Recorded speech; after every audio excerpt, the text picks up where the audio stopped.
Hello everyone, welcome back to the ReactJS course. So in this series of videos, we are going to build a sign-in and sign-up page step by step. So in each video, we are going to tackle a single concept and do it step by step so you guys are familiar how to be having a connection between our React app, the Node.js server, and the backend which resides in MySQL.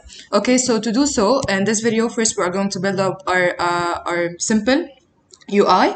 Okay, so we have a sign up and a sign in page. So we have two components, and then in the rest of the videos we are going to tackle the connection between the server and this SQL database, so we could insert values and select values. So we're going to use everything that we learned so far to be building up this small project. Okay, so first of all, since we have a sign in and sign up page, we are going to go to the source folder and create a folder called components as we're used to. Okay, perfect. I'm going to add in two files. So we're gonna have the sign in and the sign up. Okay, so the thing is, I didn't create a folder for each one of them because we are not going to start them. So we're gonna do something very simple so we could have more time to tackle the functionalities of each one of them. So let's go to sign in.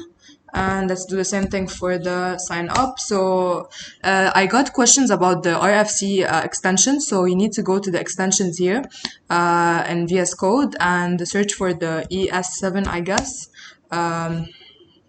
Yeah, this one. This one. This is the extension ES7 React Redux React Native. So whenever you install it, you can use this RFC trick if you want. Okay, so now let's start building our sign up page.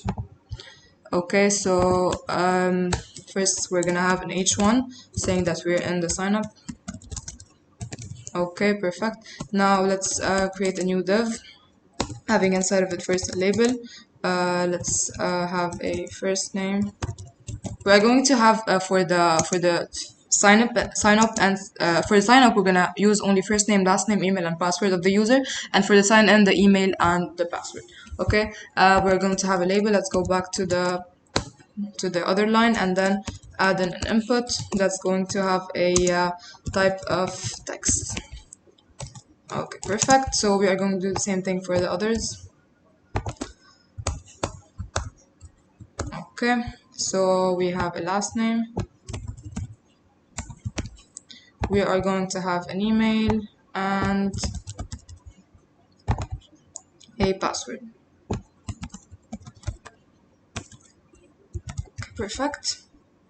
And let's change here the type to password.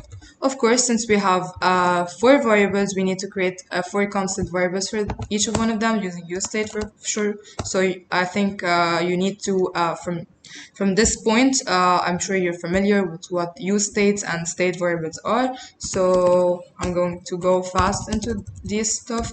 So this is the first name, set first name equal useState. So that would import useState for us, and then we are going to do the same thing for the last name. Set last name useState, empty variables for now. We have still the email, set email. Okay, and also useState, empty, and lastly we have the password, and we need to set the password. And of course, as you may know, we need to link these variables to our inputs, so we need to add a onChange event. So whenever something changes, I have this lambda function that gives me the set first name to e.target.value. Same thing for all of these. So here we're setting the first name, here we're setting the last name, here we're setting the email, and lastly we're setting the password.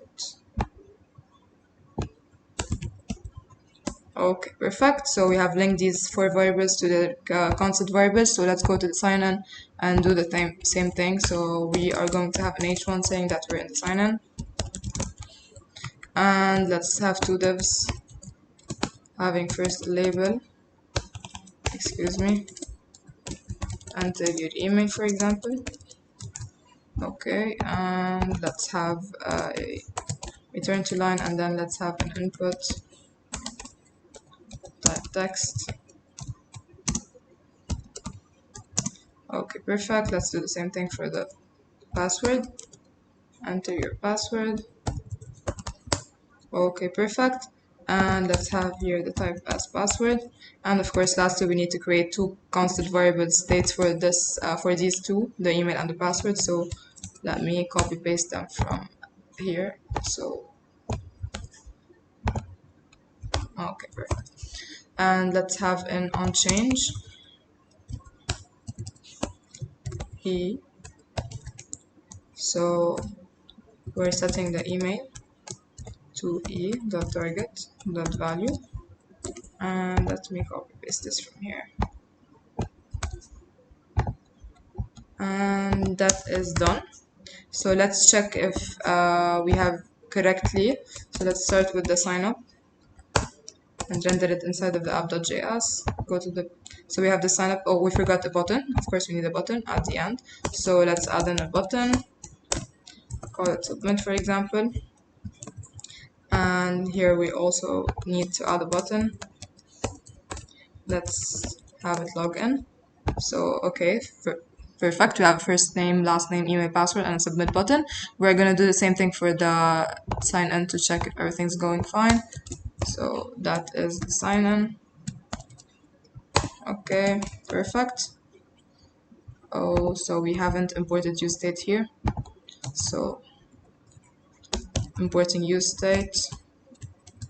Okay, now we go back and we have the sign in with the button login. So perfect. Now we need a way to, if you want to switch between the sign in and sign up page, of course, using React Router DOM. So you need to have it installed as your dependencies inside your new project. Don't forget that. And inside the app.js, we need to import, as you all know, browser router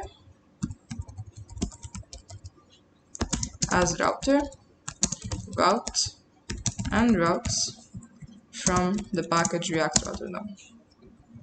Okay, that's perfect. We need to enclose our whole application inside of router. So you should know that until now. And let me remove that and add in our routes. Okay, so let's start with a route exact path. It's going to be the element sign in. So whenever we start our application, we're gonna have the sign in page. Okay.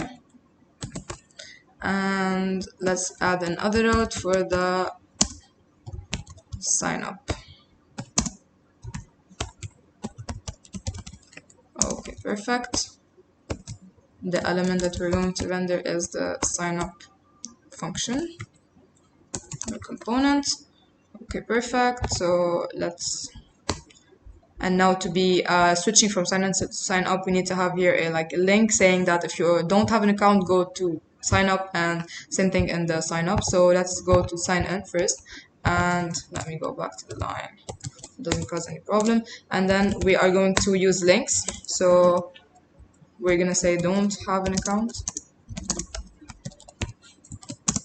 and this is going to take us to sign up.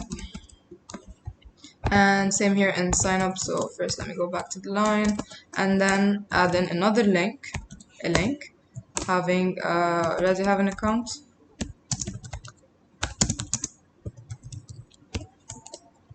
And of course it's going to take us back to the main page or the sign up page.